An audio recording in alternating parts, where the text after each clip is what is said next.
Il habite ici, dans une maison avec piscine intérieure de 18 mètres.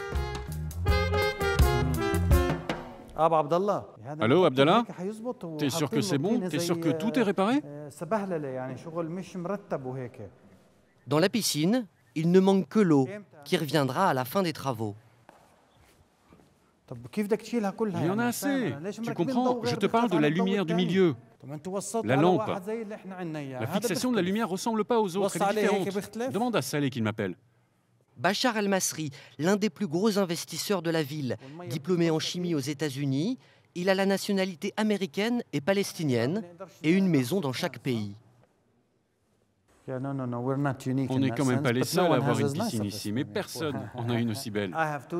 J'ai 2 filles qui sont nées et qui ont grandi à Washington. Et quand on est revenu ici, j'ai compris que cela leur manquait. Et je peux le payer, donc on a rajouté une piscine. Bachar possède 15 compagnies, finances, publicité, informatique. Il passe aujourd'hui la plupart de son temps à Ramallah. C'est une grande maison. Une des étagères raconte la vie de Bachar. Issu d'une grande famille, il quitte la Palestine en 1977, fait fortune dans la construction et devient un notable incontournable.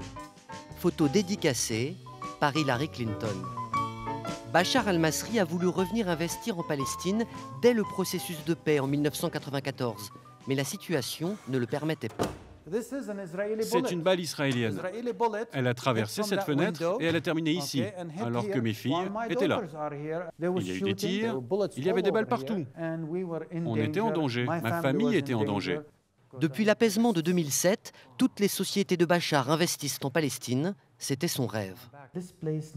Cet endroit a plus besoin de moi que les États-Unis. Le monde entier, et pas seulement les Palestiniens, a l'occasion de construire une nation à partir de rien. C'est plus facile de construire la Palestine, un pays à partir de rien, que de réformer un pays qui existe déjà. Vous savez, on parle de réformes dans tout le monde arabe. Alors nous, concentrons-nous sur cette petite nation appelée Palestine. Et saisissons cette chance unique, bâtir un véritable État, démocratique, prospère, laïque, avec une bonne qualité de vie. Et Bachar el-Masri, pour Ramallah, nourrit un projet fou, qu'il prépare juste en face de chez lui, dans ses bureaux. Cela s'appelle Rawabi. À l'intérieur, des architectes et des ingénieurs travaillent depuis 3 ans pour construire ce qui n'a jamais été bâti en Palestine, une ville nouvelle du 21e siècle.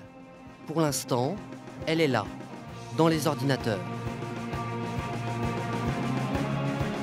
Comme dans un rêve de pharaon, une ville édifiée sur un terrain vierge, à 9 km de Ramallah, 5000 maisons, 23 quartiers, 40 000 habitants, une banlieue attrayante, riche, occidentalisé, les ingénieurs s'y voient déjà. Moi, je suis un habitant de Rawabi. Et j'ai déjà choisi l'appartement. J'aimerais vivre ici. C'est le secteur A1. Et voilà mon immeuble. J'ai choisi, dans les étages, 7 appartements. Bachar el-Masri a commencé à investir 180 millions d'euros, associé avec le gouvernement du Qatar, qui a mis 2 fois plus, 360 millions, pour une ville encore virtuelle et une maquette en papier. Chaque appartement coûtera environ 70 000 €. On veut apporter à notre peuple une meilleure vie, une vie abordable, avec des standards élevés et la sécurité. Nous croyons que c'est possible. On sait qu'on est toujours sous occupation, mais on pense que l'occupation va s'arrêter et on doit être prêt pour le jour où elle ne sera plus là. Et c'est une manière de se débarrasser de l'occupation.